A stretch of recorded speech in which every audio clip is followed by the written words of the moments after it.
How's my color? Really good. Great. It's really nice. Better than it's ever been. Great color. Seriously. How long have we been we've been set up in these studios for a couple of months now. Yep. I don't think Yeah. I don't think I've ever been happy with my color until I today. know. But I don't even know why. Well, sometimes, I think in this case, I think what it was not enough light. And then what happens is that this machinery has to compensate. And so it compensates by juggling the Making me difference look real between red. darkness and lightness. So it's trying to expose for the shadows for all those photography buffs out there. You're exposing for the shadows and not for the highlights. So anyways. And my shadows are red. My undertone, I'm very pale, and I think my undertone is very red. Yeah. You naturally look like golden and tanned and... Yeah, you'd think I was on vacation or something. Well, but no, you were. You were on We can- vacation. Okay, it wasn't all vacation. There was some work stuff involved, like Okay. getting our editing done for the first 2 episodes that we Yes, which submitted to high five. Storyhive. We did it. We Yeah! accomplished it. We hit our target of getting 2 episodes done by October 1st. First, yeah. That was tight, Oh man. but we did it. Yes, and I think the next 2 episodes are going to be tight as well, but I think this is just the journey. Yeah. So, yeah. I was in Toronto, and I actually, so after the JCI Canada National Convention, I had a chance to sit down with my friend Nowshin, who's just recently started her own business. It's a nonprofit called Equity Connect Alliance. I met Nowshin through JCI, which is Junior Chamber International, which is a leadership development organization. So mostly anybody that I meet through JCI is young and ambitious and ready to change the world. So It's so cool. It's such a great organization. Yeah. I never got to participate, 'Cause you're actually. old. I know. And when I met you, I was like, I had just turned 40. I just turned 40. So I was a member for 12 years. I'm 40 now. You just aged yourself. No one knows. How old you actually are? No. You're Yoda, so you could be 150 and nobody would actually know. Young I am. At heart. So yes, I had this conversation with Nowshin.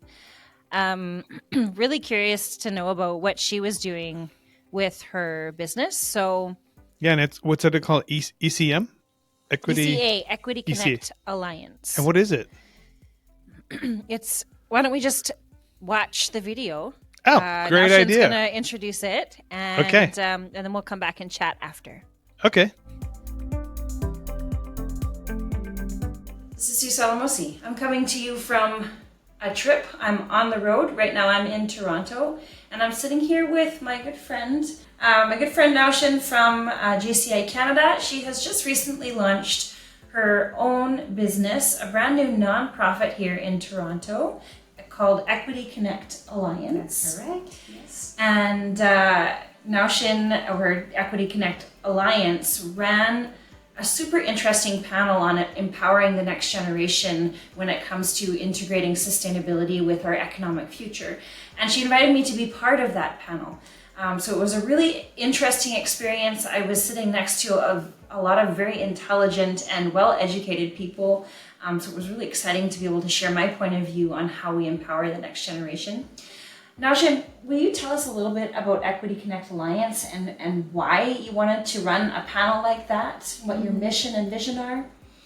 Yeah, so throughout my whole career, and even in me as a personal life, I did a lot of volunteering. I worked a lot of youth, even from JCI, right? So my whole life has been doing community work. And at one point, you really just feel like, oh, what am I doing for myself? So that's when I had the idea of Equity Connect Alliance, and I was very steadfast on it after my last visit in Rwanda last year, in July during the Women Delegate Conference. So that's when I sort of idealized the idea, and I sort of put it into action earlier this year. So the reason behind this panel was actually to kick off our journey with advocacy, which has been one of the very focal factor that I've wanted to work with. So Equity Connect Alliance, I go ECA in short because it's a long name to remind everybody. So I started ECA actually to focus mainly on the vulnerable communities, but also mostly women, because I have been somebody who has been very passionate about women empowerment, and also very passionate about stopping violence against women. And I really wanted to do something women-centric. And then what happened is, as you live more in this world, you realize that, it's not really all about just women. There is the whole factor of inclusion and intersectionality. So that is actually the mission of Equity Connect Alliance, is to support the vulnerable communities, and especially women and youth, to reach to their full potential, and creating pathways towards more equity and inclusion. I love that. And I love how it ties so nicely together with Backyards to Boardrooms. Yes. So really cool that we get to have this conversation. Yeah. Backyards to Boardrooms, we're tying the sustainable development goals to the work happening in our communities. And what I'm working towards is figuring out how to help people connect with each other, help people collaborate with each other on common grounds. Because when we can work together, when we can collaborate better, that's when we can find better answers, better solutions for a better future.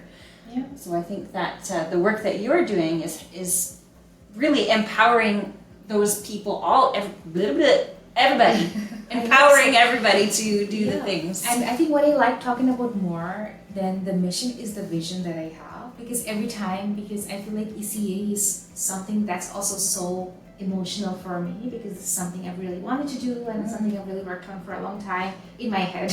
And networking with, as you were doing, Sue, like, it's the journey to entrepreneurship and launching it is actually far stretched than we can actually imagine. So the vision is actually connecting Global South to Global North, championing equity and intersectionality. So I am originally from Bangladesh, and I've worked across all development factories you could mention in Bangladesh. I've worked with hygiene, women, urban development, slums, refugee camps. I've been everywhere. And from there I moved to the UN headquarters in Geneva, and then I came to Canada, and then I worked in the Canadian landscape. And what I really felt was there was a huge mismatch, because we design policies on this part of the world, and then they travel back to the Global South, and they get implemented there, and there is a big sort of misunderstanding. So I thought, why not create a sort of a bridge and a channel that goes both ways? And that's amazing.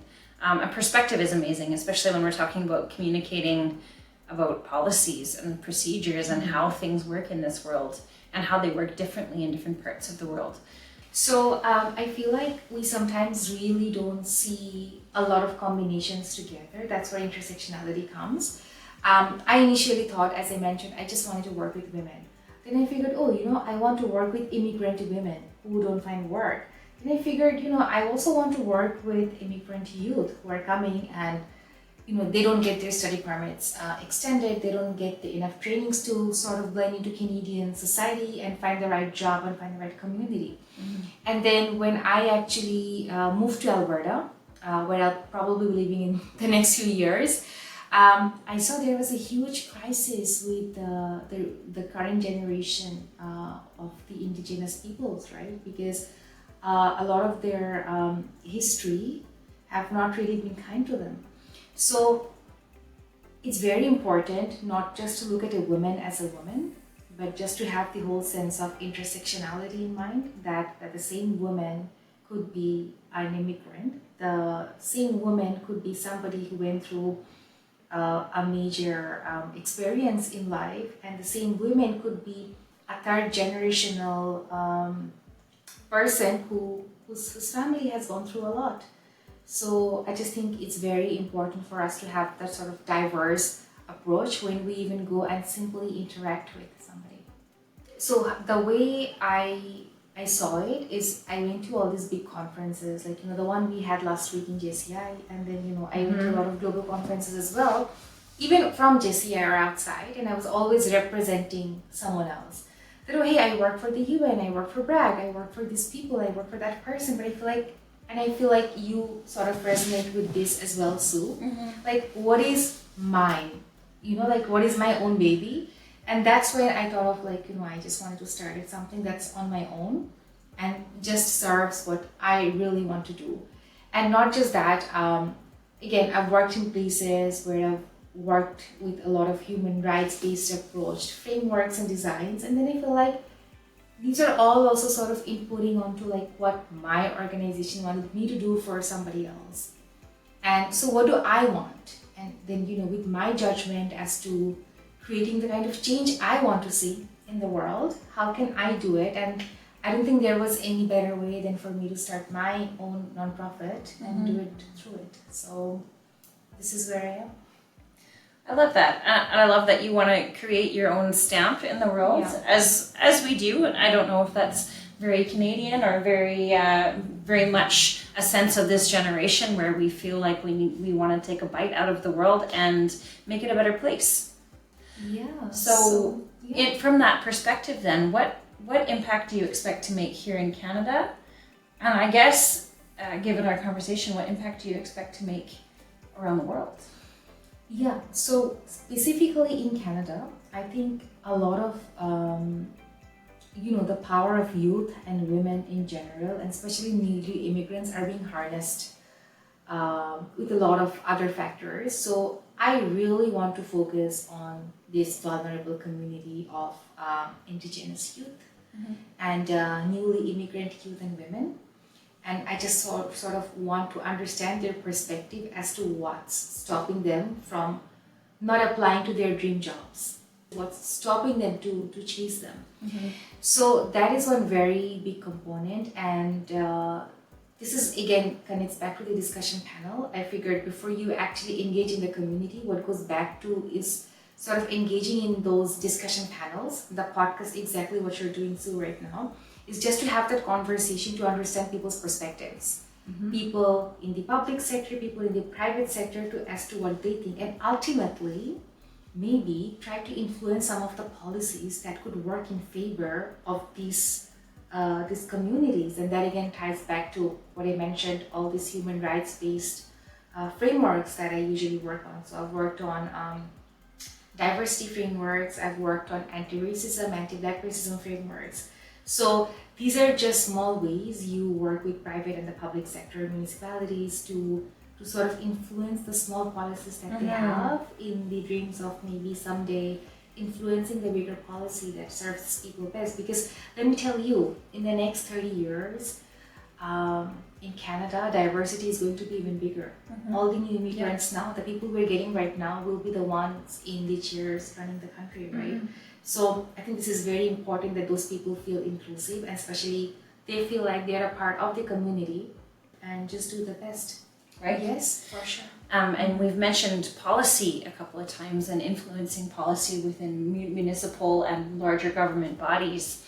I think one of the things that I drew from the panel discussion that we had on the weekend was that while we are hoping to influence policy at some point in our journeys, ultimately the decision and the influence has to come from small business. Yes, exactly. Yeah, and this is, I don't know if you remember, or I don't know if I asked this question to you, that the hardest is this for the small businesses to adopt all these policies, right? Yes, because they don't have enough resources. Right. So let's say myself as a new immigrant to Canada, like when I want to start my own business, like I want to see the policies like favoring for me, right? But then I say like, oh no, I have so much barriers to participate. I have so much barriers to be sustainable, so much cost associated. So what are the incentives for me? What slack is government cutting for me? So I want to see that, right? So yes, I think you're right. Yeah. I think it will be very cliched what we went through the conference is that collaborate. And I think as an individual, as a private company, or as a government, it's not really possible to go far by yourself. So do include youth, do include the people whose voices are need to be in the right places. And I would rephrase it again that it's the golden teaching that we have. If you want to go fast, go alone. But if you want to go far, go together. So let's collaborate and go farther together. That's cool. She seems really, really inspirational. She's very passionate and smart and Yeah, nice person to hang very out smart. Okay, I have a question for you though. with. Yes. She was talking about global south and global north. Yeah. Clarify for me, are those organizations or is she literally talking about northern hemisphere, southern hemisphere? And I had to Google this myself too, and I think I inherently understood what she was talking about when we were chatting during the interview, but then watching it back after, I agree. That is something we should clarify. If you Google it, Global North and Global South is just the developed countries versus the less developed countries, or the developing countries. Oh, because they're predominantly in the southern hemisphere. Right. I guess except for Australia. Right. I guess. That's what the map said, anyways. Right. Right. So I see. So the developing nations are predominantly in the southern hemisphere, whereas developed nations are predominantly in the northern hemisphere. Right. Oh, okay, cool. So That's good. I'm glad I asked because because about marrying or just enhancing, making communications better between all North and parts south. of the world. And Right.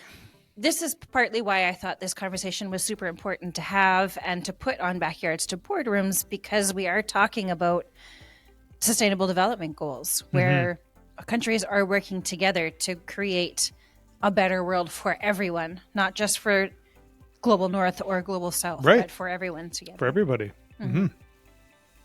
Well, when you talk about all the SDGs and how even just in our little community, how, really these organizations are part of the holistic environment that everything is part of. We're all part of this environment. We're all part of these problems. We're all part of the solution. So, there's no way around that. Good. Well, I hope you enjoyed that chat. Yeah, it was great. Okay, bye. Okay, bye. Oh, big red button. No, that's not the big red button. That's your name. Let's just put these on.